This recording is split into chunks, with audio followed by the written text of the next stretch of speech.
You know, guys, we have an interesting Shield Hero video today for our double header, by the way, 2 episodes, because we really break down Ren, the sword hero, in this episode. Now, in our previous episode, we saw how he is right now and just how the world has been kicking this man when he's down more and more and more. And we're going to really get into his character even more in these 2 episodes. We're even going to see part of his history before he came to this new world and became the sword hero. Now, I've made it abundantly clear that I don't like the other heroes in this show. And a big reason for that is because they don't get explored. They have no development whatsoever until now, baby. We're finally going to start breaking them down. And I can't say I'll like them afterwards still, but they're definitely going to be better. So, without further ado, let's get straight into it and talk about Rising of the Shield Hero, Season 3, Episodes 5 and 6. Well, guys, when our episode begins with Naofumi and the party running away from Motoyasu, abandoning their cart there, poor little Philo, just to get away from this stalker after the events of our previous episode, you know it's going to be an interesting one. But it's here as they're walking along, they suddenly see someone walking along the road towards them. And they're pretty bad news, as they ask, "Are you the Shield Hero?" As Naofumi says yes, and him and his party are ready for the smoke immediately. "We've been to other worlds and back, baby. We know how it is now. If someone approaches you, they want to fight." And that's exactly the case as they get attacked from behind from another person. And as the other one attacks them, we see that they have quite interesting weapons. Pay attention to that, guys. As we hear, I guess the rumors were true. The cardinal weapon heroes love their harems. As we suddenly hear magic bullet, summon meteor. And as the name implies, a giant meteor starts falling from the sky. Actually terrifying, frankly. Naofumi is stunned here. They haven't fought anything like this yet. And as they actually start counting down when the meteor is going to hit, that's intimidating. Naofumi desperately starts putting up shields to try to defend them. And as Raftalia charges forward, we hear Dispelling Bullet, Dotton. And as the attack hits her, we hear, "I dispelled your buff magic." As he actually sends Philo flying with one arm here, which is kind of wild. And it's here we reach 0 on our countdown, and the meteor falls, as Naofumi quickly puts up a meteor shield to defend themselves. And as his other shields crumble, Naofumi takes the full brunt of the meteor on the shield prison. This man is a tank. But as the meteor finally shatters, we see that they made it out of it okay, albeit a little tired. As their assailants say, "You managed to escape with your lives, huh? But what about next time?" And it's here, right as they charge at them again, they suddenly get saved by the girl from our previous episode that Naofumi kicked out the village. What a warm welcome. As we see, her weapon is a giant scissor blade, which I know a lot of you probably like. I liked it. As she tells them, "It's okay now." As the assailants say, well, if it isn't the vassal weapon wielder from a destroyed world. "You're still alive, huh? Too bad the cardinal heroes of this world don't seem worth coming to save, you know? They're so much weaker than we expected." But it's here, Raftalia's a bit heated after hearing that, as she says, "We're weak, you say, huh?" As she charges forward again, and this time she's stronger and faster, as she says, "When you dispelled the enchantment Naofumi put on me, you dispelled my curse as well." And as Naofumi checks it, sure enough, the curse that they had on them since the beginning of the season is off of Raftalia. And it's here with her full ability, she wrecks house, man! She cuts one of them down the middle, in half, as our girl Cyan stabs the other through the back, through the chest. But as they drop over dead, we see the bodies suddenly vanish into thin air. As Cyan says, "This isn't the end. They will return." As Naofumi tells her, "It was pretty convenient timing from you, wasn't it? You showed up right after they attacked. You sure you're not working with them?" As Raftalia tells him, "Naofumi, don't you think that's going too far?" And I'm sitting here like, kinda, but not really, honestly. I don't blame his skepticism. And it's here as her stomach starts growling adorably, I'll admit. There's only one thing to do in this situation. Why, take her back to the village and feed her, of course. She did save their lives after all, it's only fair.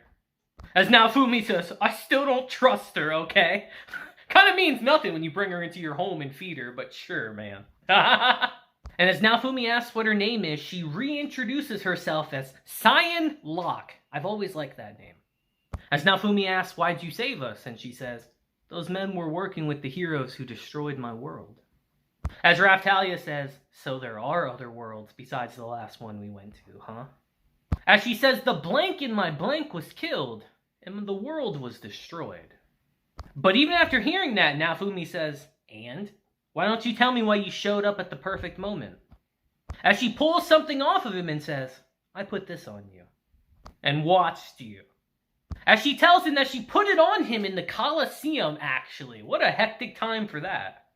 And she tells him that I don't want to see any more weapon wielders killed. I want to help you, if you'll let me. And it's a big decision to make. Do you let her stay in the village to help you? Or do you kick her out? It seems mean, but you gotta think. Naofumi's gotta look out for more than just himself and his party now. He's got a village full of kids and all that he's gotta look out for too, guys. You gotta put that into perspective when you make decisions. And as we transition to our next scene, we hear, she said her world was destroyed, which means there are other worlds, just like I thought. I'm curious about them saying that she was a vassal weapon wielder from a destroyed world. As Naofumi himself even asks, if I believe her, will that put everyone in danger? As Raftalia says, couldn't we let her stay here and see what happens? As Naofumi says, I'm not believing her just yet, so I'll be keeping an eye on her. Basically saying, she can stay. And now we have another new, powerful member of the town. And as we transition to our next scene, we see that she's getting along just fine with the kids in the village. So everything's working out just fine for now. And it's here we see Claire and Rishia's group coming back from training as Naofumi says, welcome back, guys. How'd training go? As Claire says, we learned a lot. I'll have them experience first-hand combat alongside Arishia next time. What we've learned is only the surface of Hengen Muso.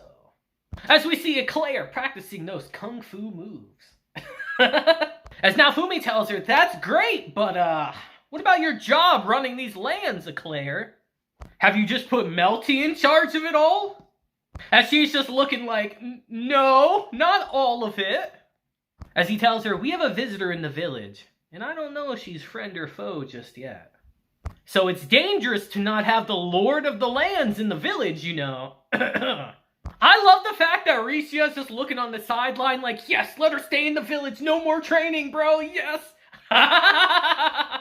And after a good reaming out by Naofumi, which I'm sure some of you would love to do to Eclair, we hear Keel say, hey, big bro, our levels went up a whole bunch.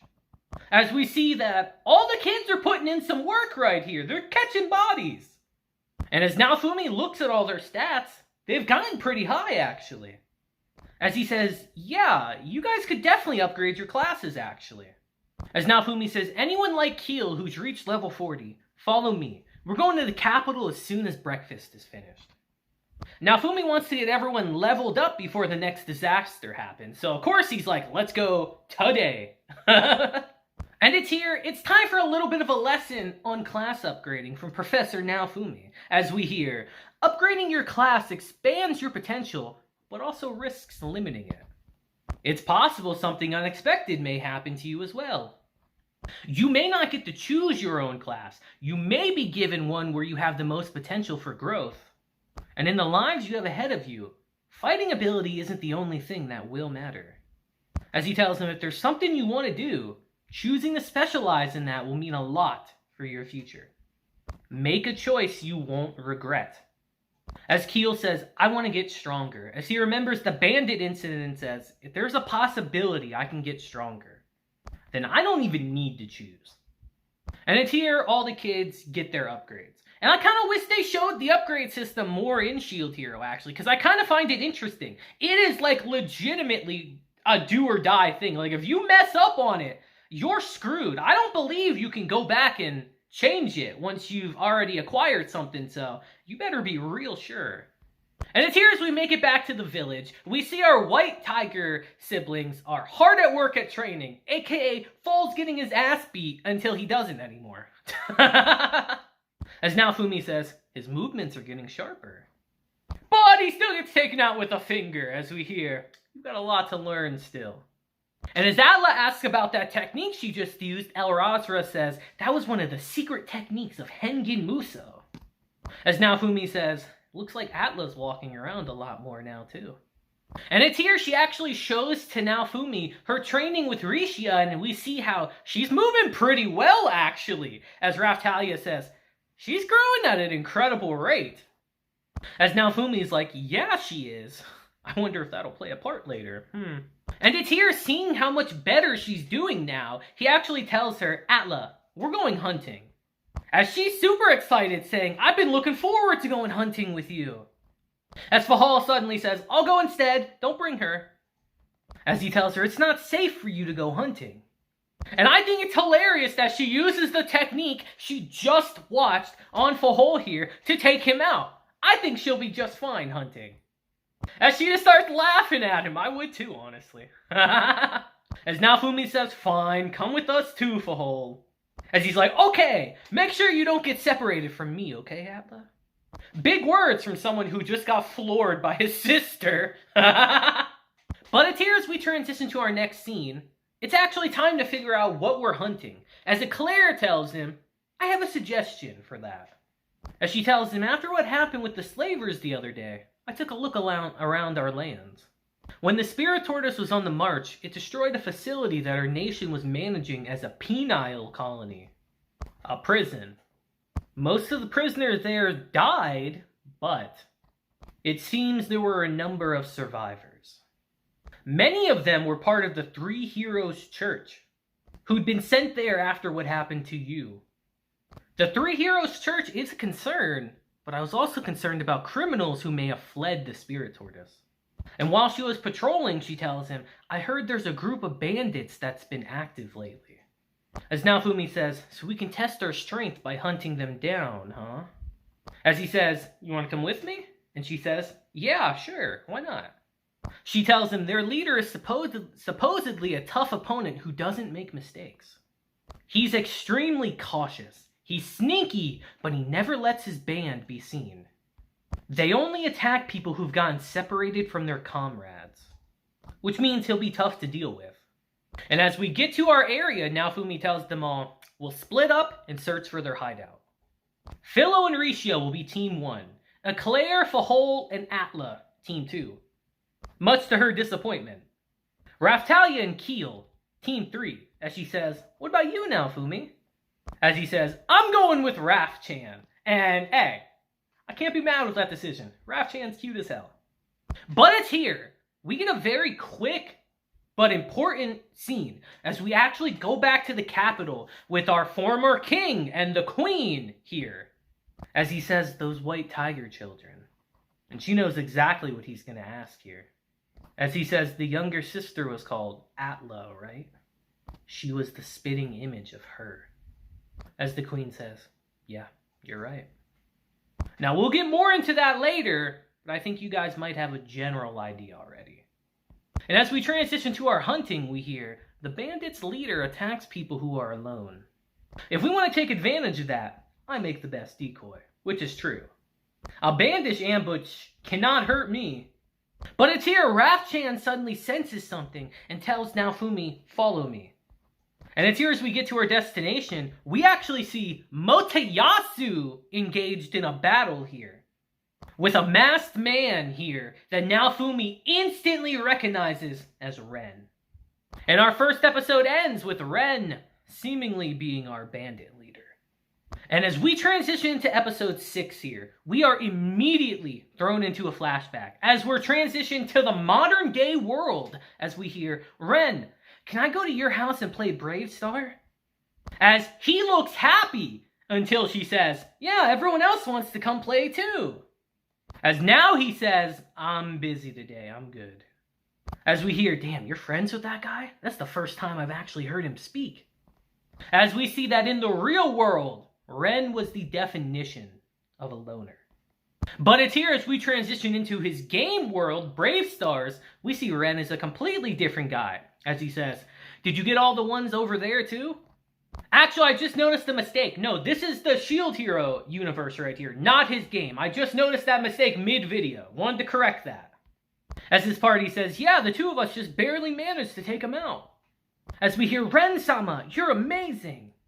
You took down this huge dragon by yourself. As he says, its weak spot is its stomach. If you focus your attacks on the stomach, it will die. And it's here he starts thinking, I knew this world well. It was exactly the same as the game I used to play, Brave Star Online. As we see during the Spirit Tortoise incident, they faced it head on. As his party member even says, can we beat something that size? But Ren arrogantly says, we're more than strong enough. He's completely filled with confidence here. As he says, I can speed run this world too. That's what I thought at the time. But as we transition to the aftermath of the battle, it's a very different outcome than he thought. As we see all his party members were killed here, murdered. As he says, why couldn't I win? I fought it just like the sites say you're supposed to. It's supposed to be beatable at level 60. We were all above level 80. And as he tries to pick his friend up, he has to face the reality that he's dead. As he stumbles back and lands right in blood, as he says, this is impossible. Level 80 should have been more than high enough. But these guys were weak. That's why we lost. It's not my fault. It's not my fault. It's not my fault. As we see that these were the thoughts running through his mind when Naofumi came and talked to him in the previous episode. Until bitch came and got in the way. As Ren starts explaining, saying, at first, I didn't believe her either. But she was crying and her slave crest didn't activate. As we see her disgusting levels of manipulation on full display here as Ren says, you know, she's right. I didn't do anything wrong. And it's here after that incident, as he's running away with bitch, he can't help but remember what Naofumi told him before he left. This world's not a game. You had people who believed in you and followed you wherever you went. As he thinks, from now on, everything's going to be just fine. I was just unlucky until now. It's not my fault. Mine back here, she's a true comrade. She's worthy to be with me, even if the others weren't. As we see that fucking smirk again, dude. And as we transition to our next scene, I'm not going to lie to you guys. I laughed so hard. And I probably shouldn't. But it's just so funny how the world goes, you know? Karma. As we transition to Ren waking up in an inn one morning and suddenly noticing all his stuff is gone. Seems familiar, right? As he runs to bitch's room and sees a note. And the note reads, you're useless to me now. So I'm taking what useful things you have. This bitch Naofumi'd him! Except she didn't accuse him of rape, but she took all his shit just like Naofumi. Yo, this girl, man. As Ren starts thinking, useless. Useless. And it's in this moment, something snaps. As we see Ren is going through it. And as he leaves the inn, he stumbles upon two people that attack Naofumi as we hear, looks like we found ourselves a sword hero. It's just like that woman said. And as Ren tries to defend himself here, he suddenly gets that feeling again, and it is severely affecting his fighting. To the extent where he runs from these two. He's not fighting.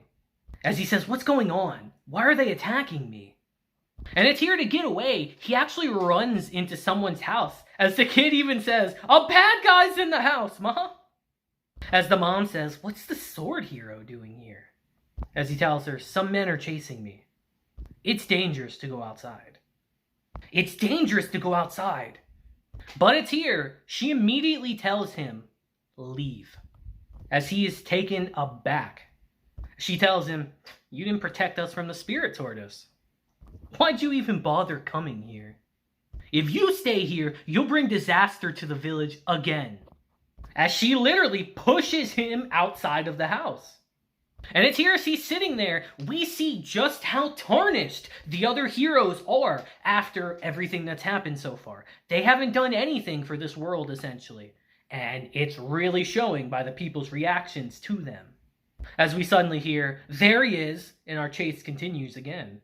And as we transition to our next scene, we just see Ren running through the forest. He's confused, he's upset, he doesn't know what's going on as he makes his way to a cave.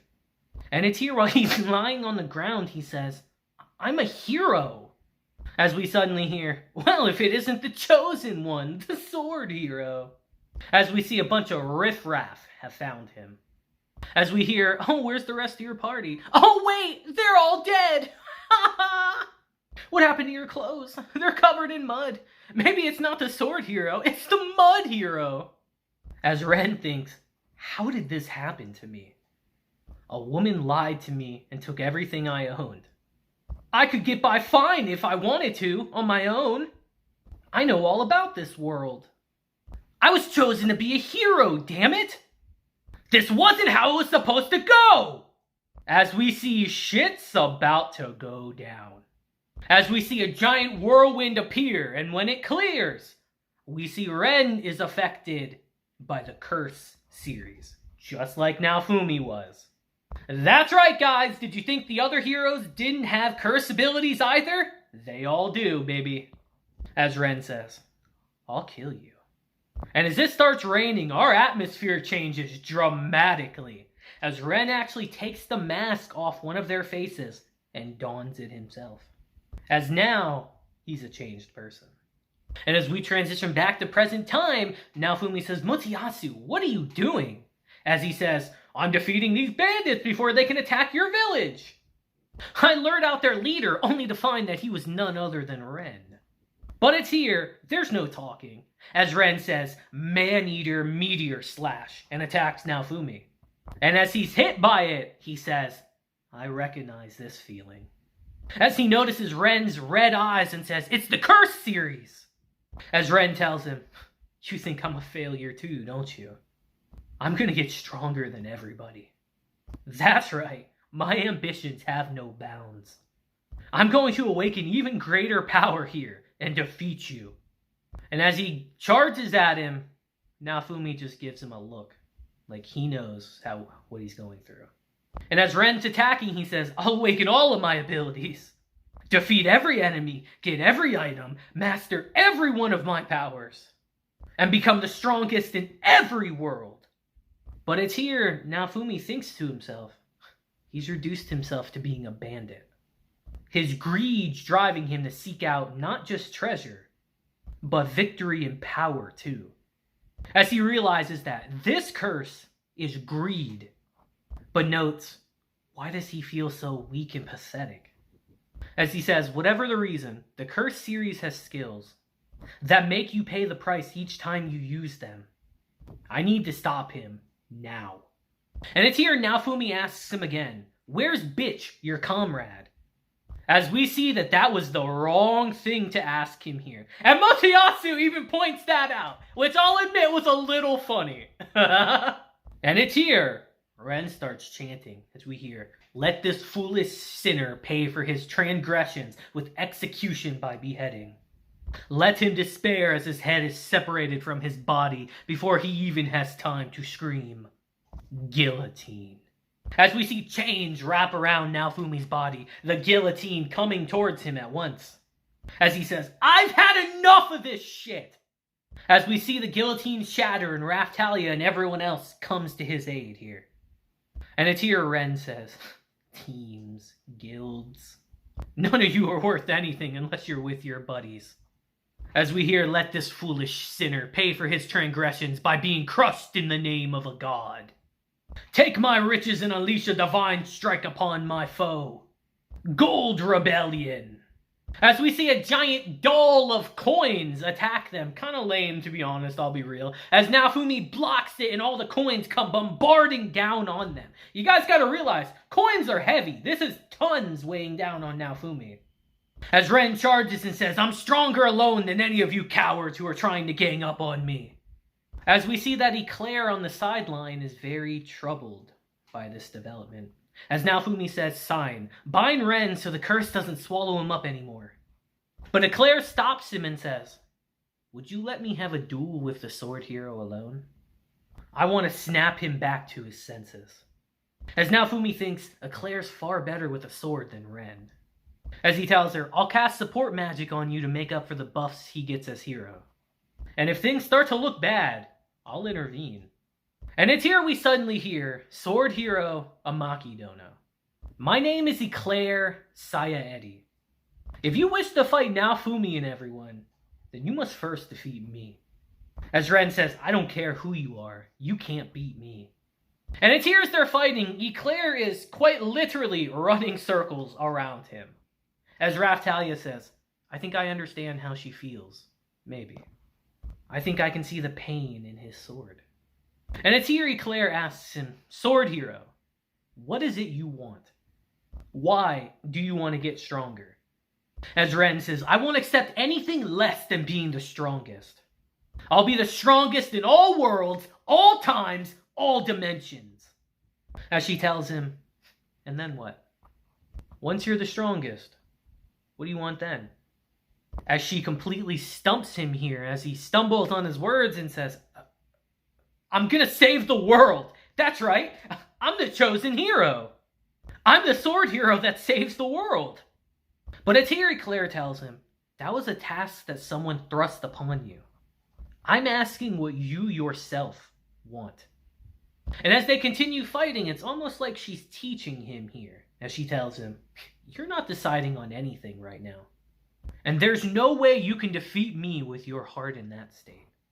And it's here in his desperation to prove her wrong, he uses another curse technique saying, I'm the strongest.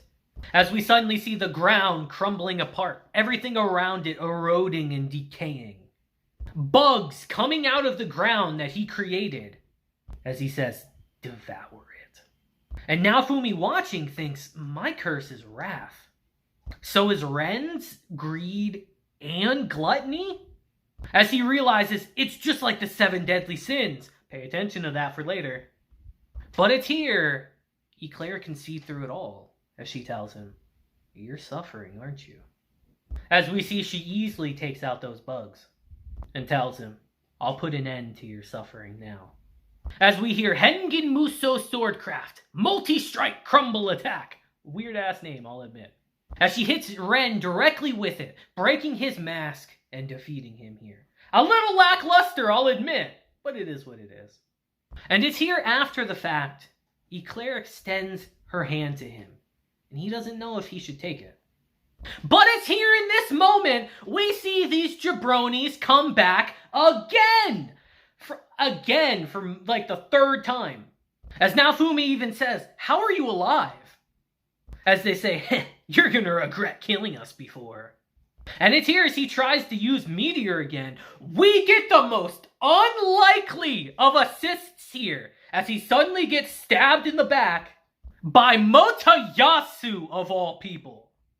And our Meteor literally just vanishes. It's actually comical. As he says, you're next. And cuts the head off the other guy. As everyone's looking at him stunned, like, is this the same person? But it's here they suddenly see 2 souls in the sky. As Raftalia finally puts them in their place and kills them. As Cyan says, I can't believe you defeated them. Now that little bit of soul information will be important later, so remember that. But for now, it is what it is. They're gone. As Motoyasu says, all of your enemies must die, father. As Naofumi says, Motoyasu, where the hell is your strength coming from? As he tells him, your word is law, father. As Naofumi realizes, wait, so you tried the way of making yourself stronger I told you about? You actually listened to me, you dumbass? As even Ren's like, oh, maybe I should listen to Naofumi too now. Like, good God, man. And it's here as Eclair extends her hand again to Ren. She says, why don't we get stronger together? As she tells him, I realized why you were suffering. And it's here she starts telling him, you didn't want to waste away in a place like this, but you didn't know what to do. Even if you did change and get stronger, the things you've lost wouldn't come back. And that's why you should live and keep fighting to make up for the things you've lost. As she tells him, right now, you're weak. But I'm sure there must be some sliver of strength within you. As we see in his previous life, he saw that these girls were going to get murdered here.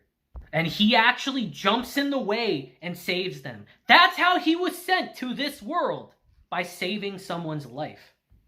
As Eclair says, let's make that sliver into something much bigger together.